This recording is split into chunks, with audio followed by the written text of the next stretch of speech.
Alhamdulillah, alhamdulillahi hamdan katsiran kama amar, fantahu amma naha anhu wa hadar.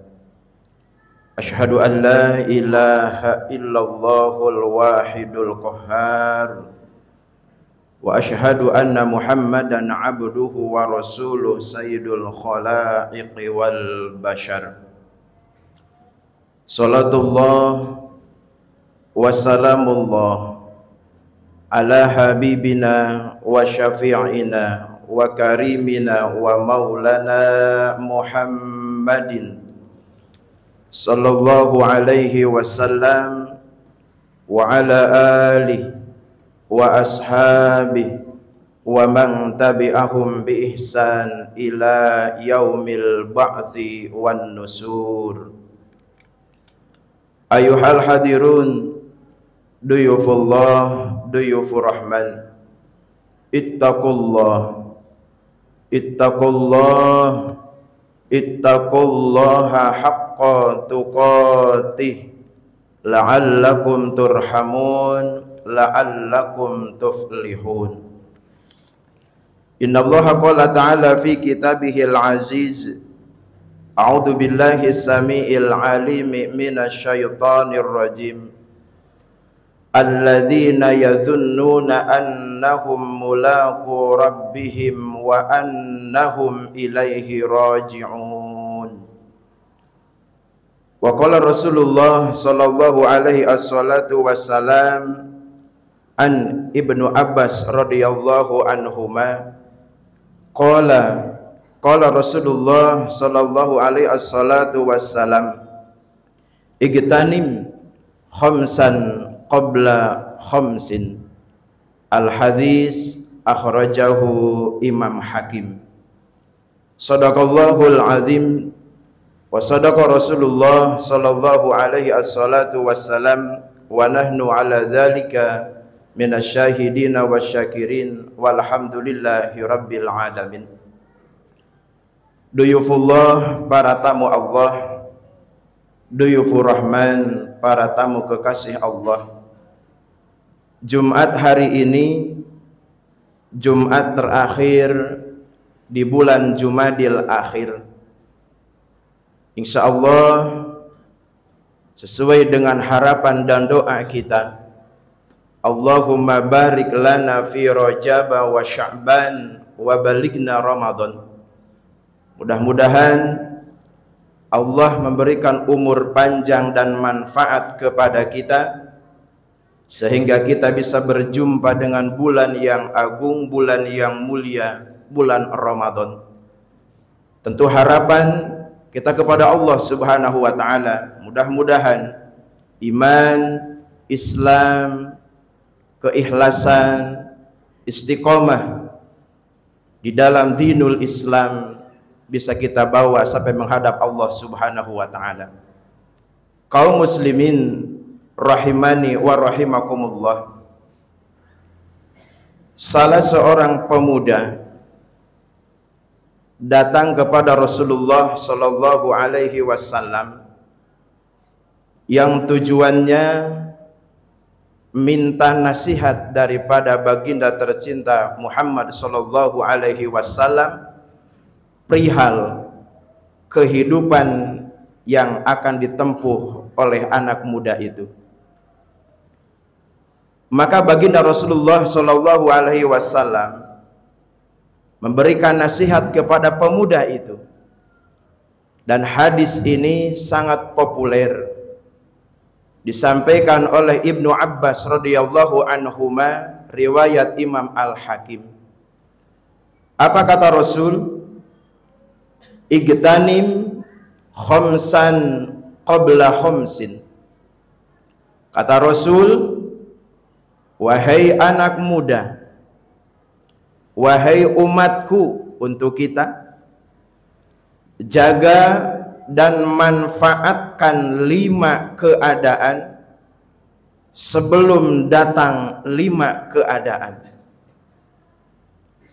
Para ulama menyikapi dan mengomentari hadis ini untuk kita sebagai umat Nabi Muhammad agar menjadi manusia yang bermanfaat, agar menjadi manusia kedepannya tidak ada penyesalan.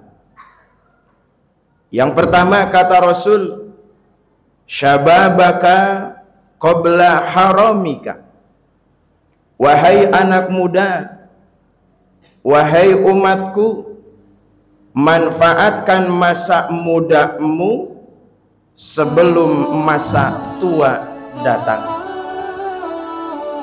Rasul menekankan untuk memanfaatkan, untuk menggunakan masa muda sebelum masa tua datang. Baginda tercinta Muhammad sallallahu alaihi wasallam telah mencontohkan ketika Rasul 6 tahun sampai umur 8 tahun beliau sudah belajar hidup mandiri dengan cara menggembala kambing.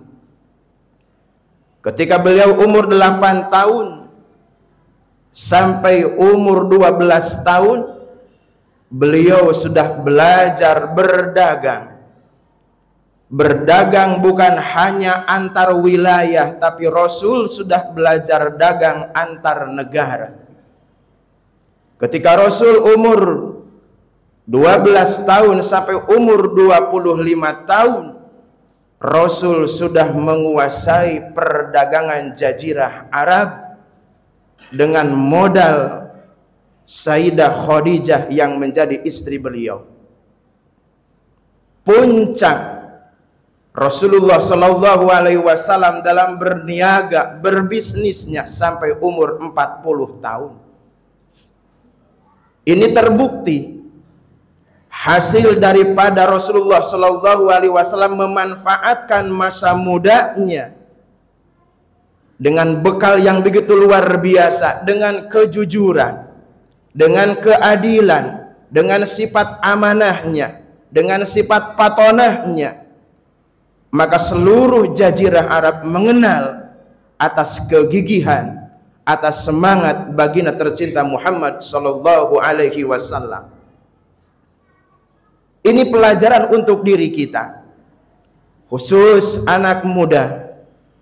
Jangan sampai ada waktu, jangan sampai ada hari yang tidak diisi dengan hal yang tidak ada manfaatnya. Alangkah indahnya ada satu perkataan, subhanul yaum rizalul god. Pemuda hari ini adalah pendekar di masa yang akan datang. Pemuda yang hari ini akan menjadi pendekar di masa yang akan datang, tentu pemuda yang berkualitas, yang keilmuannya menghuni, yang keilmuannya dia memiliki berbagai macam ilmu. Dan ini pun terbukti. Nabi kita Muhammad sallallahu alaihi wasallam diangkat jadi nabi dan rasul oleh Allah umur 40 tahun. Siapa di belakang beliau?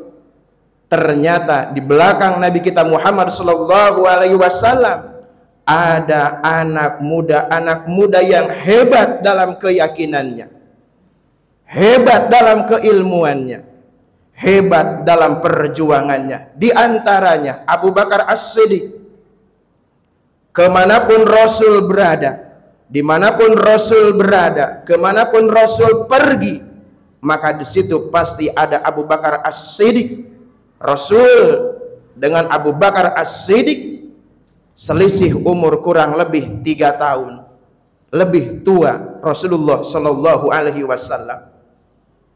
Di belakang Rasul ada Umar ibnul Khattab yang kita kenal dengan tegasnya, yang kita kenal dengan beraninya menegakkan amar ma'ruf nahil munkar. Selisih umur beliau dengan Rasulullah 12 tahun. Di belakang Rasul ada Utsman ibnu Affan yang sangat hebat dalam berbisnisnya, orang kaya. Islam bisa maju dengan sokongan dana dari beliau.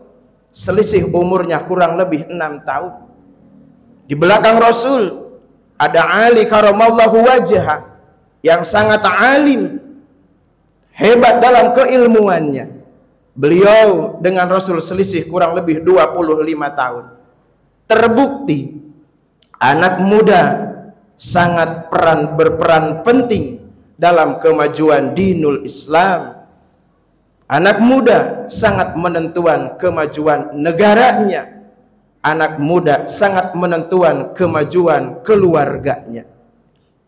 Melalui mimbar ini saya mengajak selaku orang tua yang punya anak, jangan sampai lepas mengarahkan, memantau, mendidik anak-anak kita agar anak-anak kita ke depannya bisa mengangkat kedudukan, bisa mengangkat kehormatan dirinya, keluarganya, lingkungannya, negaranya, lebih jauhnya agamanya.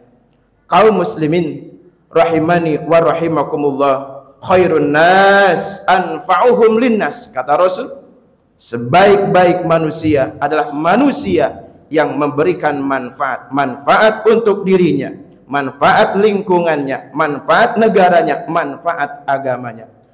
Nasihat Rasul memang ditunjukkan kepada anak muda, tapi manfaatnya, tujuannya untuk kita sebagai umatnya. Iktanim khamsan qabla khamsin, kata Rasul, sababaka qabla haramika. Manfaatkan 5 keadaan sebelum datang 5 keadaan. Yang pertama, manfaatkan masa mudamu sebelum masa tua datang. Kaum muslimin, itu saja satu yang bisa saya sampaikan dalam khutbah ini. Mudah-mudahan sekelumit singkat khutbah yang ini sampaikan, mudah-mudahan menjadi bekal, menjadi wasilah kita, orang tua, anak-anak kita lebih semangat lagi untuk memanfaatkan sisa umurnya diisi dengan yang bermanfaat, baik dunia maupun urusan agama atau urusan akhirat. Amin amin Allahumma amin. Barakallahu li wa lakum fil Qur'anil azim. Astaghfirullahal azim li wa lakum.